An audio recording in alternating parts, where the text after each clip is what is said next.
Good evening. Thank you for joining us. Let's get you caught up on tonight's biggest stories. This is the evening news on ABC13. Houston police want your help catching an alleged attacker. They say he sexually assaulted a 13-year-old girl who was waiting for the mail. ABC13's Maya Shea heard from detectives today and has the video that could help catch the suspect.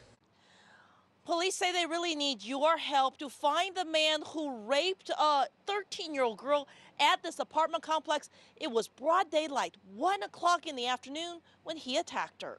Have you seen this man? Skinny, with a beard, appearing to wear pajamas. He's suspected of brutally raping a 13-year-old girl at this apartment complex on August 31st. Yeah, they put notices on everyone's door. Letting us know what happened. They didn't really go into detail. Resident Jason Sparkman says he and others had no idea the severity of the attack.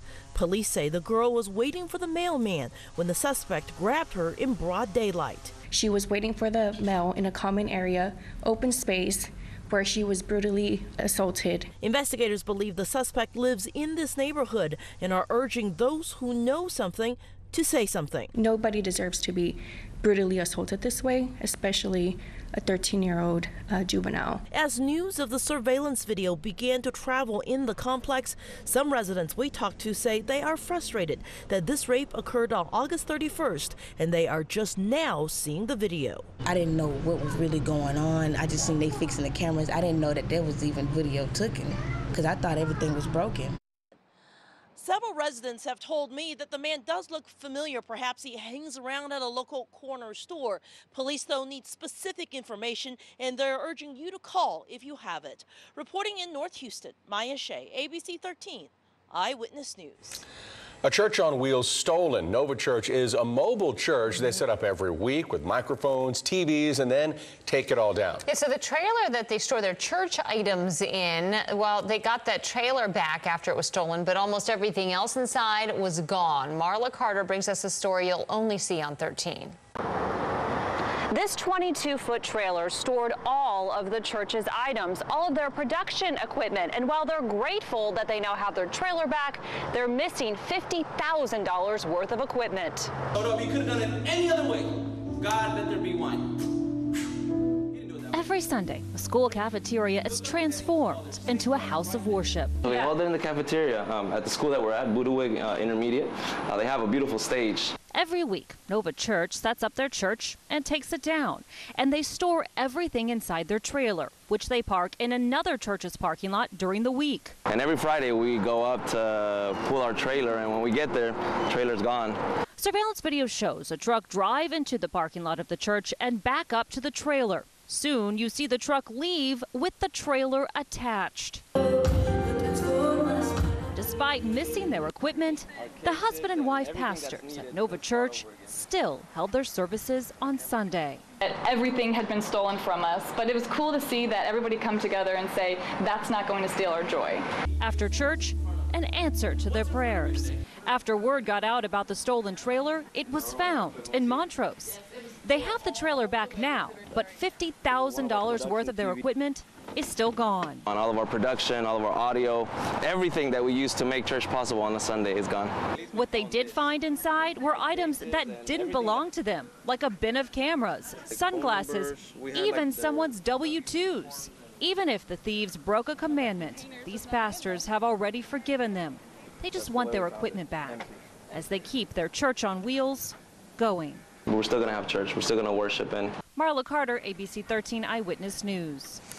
A dog thrown out of a car like trash. The woman accused of dumping that animal now charged with animal cruelty. Yeah, the dog is so malnourished. Workers at an animal shelter say it must have been mistreated for months.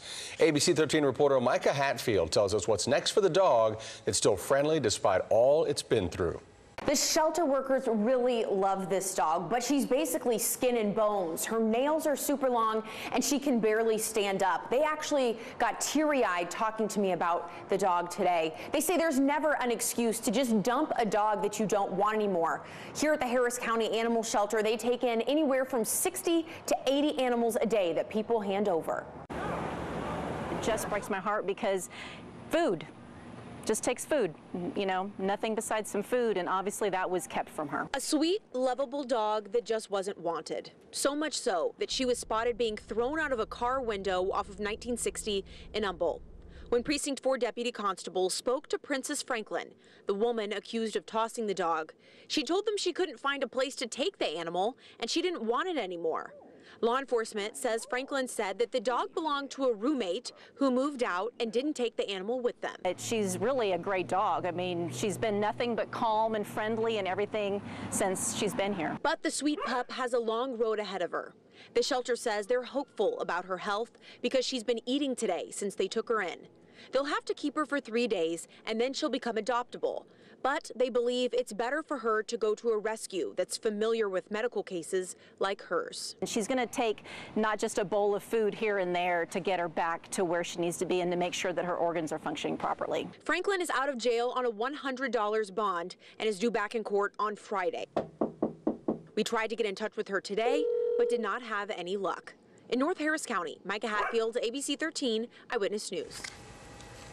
And some showers hitting the Houston area during the commute. Yes, and a cool front has moved out, at least for the time being. Our chief meteorologist, Travis Herzog, here with a look at the forecast. Travis? Yeah, the warm front invaded Houston today. That's what brought the scattered showers and storms. The radar's quieting down, the sun is down, and the temperatures are slowly falling. We're now 78 in Houston, 81 in Galveston, but with the high humidity around the island, it still feels like it's around 89 degrees. Here's a look at Mega Doppler. Things have dried out pretty well in Houston and Harris County. We see a rain shower that's near Conroe fizzling out. This one was causing a lot of heavy rain and frequent cloud-to-ground lightning strikes just to the west of Conroe and then right over the city. That's now bringing some light rain showers over toward Cleveland, all part of a warm front that continues to lift north and east away from Houston. So it's along that warm front and to the north where we could get additional shower development this evening and overnight. Otherwise, most of us will stay dry through tomorrow morning. It'll be a sticky start to the day, mid-70s in Houston, low 80s down along the coast in Galveston. And wouldn't you know it, we pop right back up to 90 degrees tomorrow. It is going to be a hotter than normal day here all across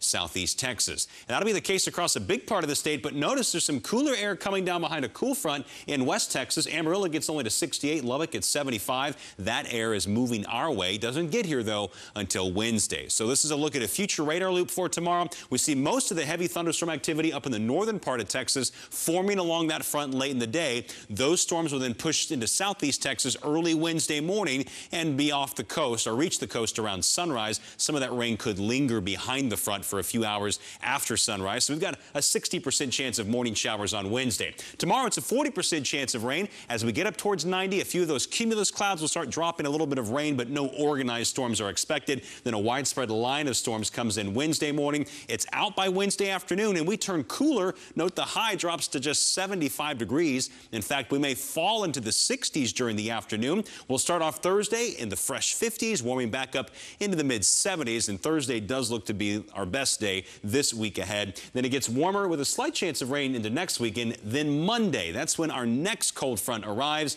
and that one could bring some jackpot weather for much of next week with sunshine and highs in the 70s. If only we could get the traffic to cooperate along with it. Let's check in now with Bree Berry.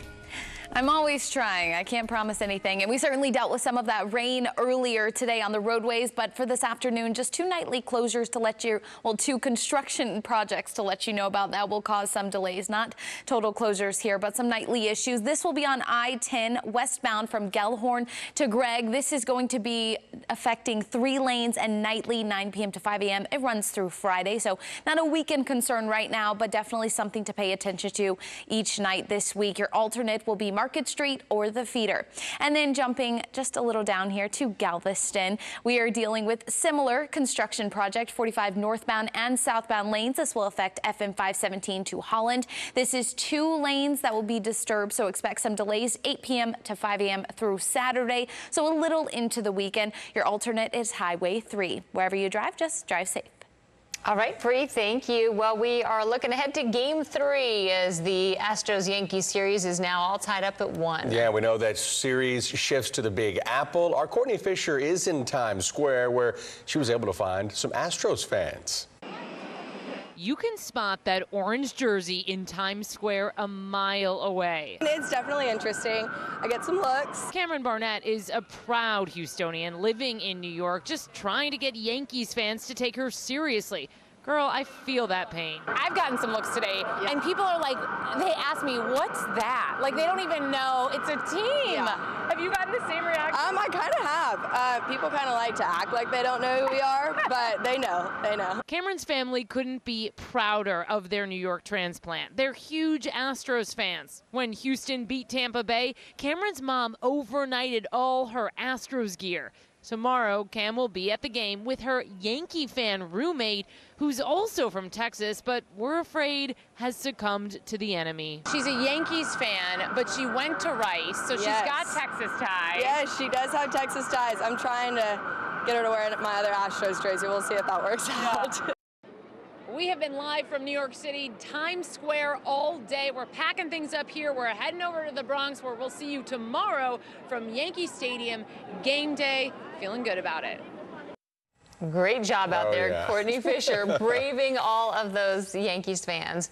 All right, thanks for getting caught up with us on the evening news. And be sure to join us tonight at 10 on ABC 13. Good night.